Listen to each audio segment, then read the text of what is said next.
नमस्कार, news 18 India देख रहे हैं आप। मैं हूं आपके साथ शिवानी पांडे।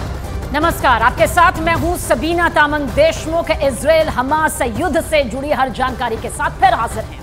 तो इजराइल हमास जंग अब लंबी खिंचती हुई नजर आ रही है। हमास के लड़ाके गाजा के अस्पतालों को अपनी ढाल बनाकर इजरायली सेना से जंग लड़ रहे हैं और उन पर गोलियों की बौछार कर रहे हैं। इसका एक और सबूत इजराइल की सेना ने एक वीडियो के जरिए दिया और दावा यह किया जा रहा है कि हमास के लड़ाके रात के अंधेरे में अपनी सुरंग से बाहर आते हैं, बारूद लेते हैं और फिर सुरंग में चले जाते हैं।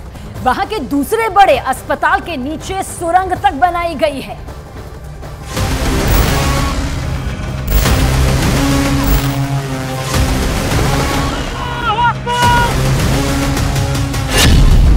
इस तस्वीर को देखिए, कुछ नजर आया? अगर नहीं समझे तो दोबारा गौर से देखिए।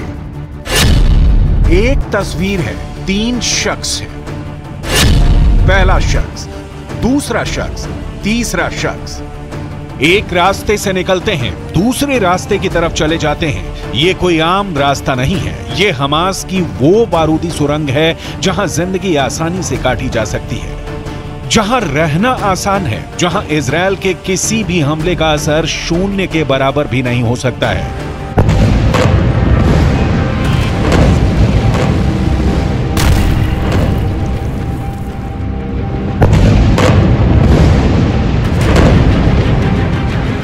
लेकिन ये कहां है? वो दावा हैरान करने वाला है। इजराइल सेना के मुताबिक ये गाजा का शेख हमद अस्पताल है। शेख हमद अस्पताल। दावे के मुताबिक इस तस्वीर से इतना साबित होता है कि हमास गाजा में अस्पतालों को सैन्य ठिकानों के तौर पर इस्तेमाल कर रहा है। हमास गाजा में चिकित्सा सुविधाओं का इस्तेमाल आतंकवादी उद्देश्यों के लिए कर रहा है। शेख हमद अस्पताल के प्रवेश द्वार के पास हमास की सुरंग का यह द्वार पूरे नेटवर्क को जोड़ता है। रात के अंधेरे में एक सुरंग से 2 शख्स निकलते हैं, तीसरा ऊपर खड़ा उन दोनों को कुछ सामान देता है और वो फिर से नीचे चले जाते हैं। क्या ये वाकई सच है कि हमास के लड़ाके गाजा के अस्पतालों को अपना कवच बनाए हुए हैं और उस कवच की आड़ में तबाही का इतिहास लिख रहे हैं? इस सच को जानने के लिए शेख हमद अस्पताल की दिन की तस्वीर को भी देखिए। वही जगह है, जमीन के अंदर जाने वाले वही रास्ते हैं। दावे के मुताबिक हमास के लड़ाके इन रास्तों के अंदर जाते हैं और बारूद और रसद की सप्लाई रात के अंधेरे में की जाती है।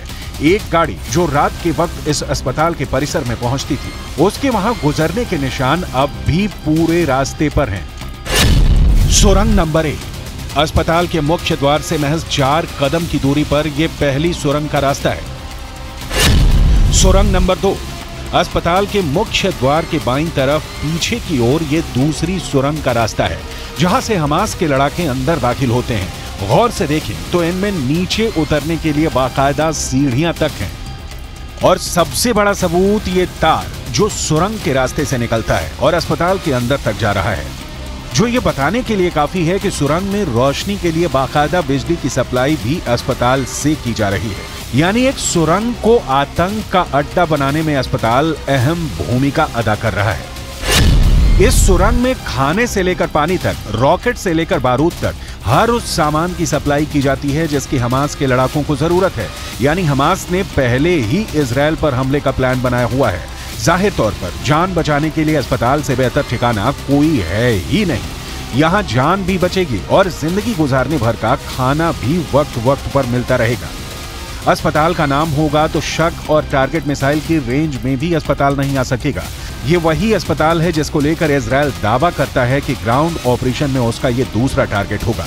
इस भीड़ में मरीज भी हैं, घायल लोग भी हैं, बेघर और बेसहारा लोग भी हैं और इन्हीं फिलिस्तीनी लोगों के बीच छिपे हैं हमास के हजारों लड़ाके।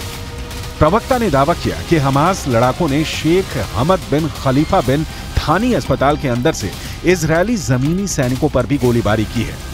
इतना ही नहीं, इजरायली सेना का दावा तो ये भी है कि इसके अलावा भी कई ऐसे अस्पताल हैं जहां हमास के लड़ाके जमे बैठे हैं, जिनसे जुड़े सबूत भी जल्द जारी किए जाएंगे।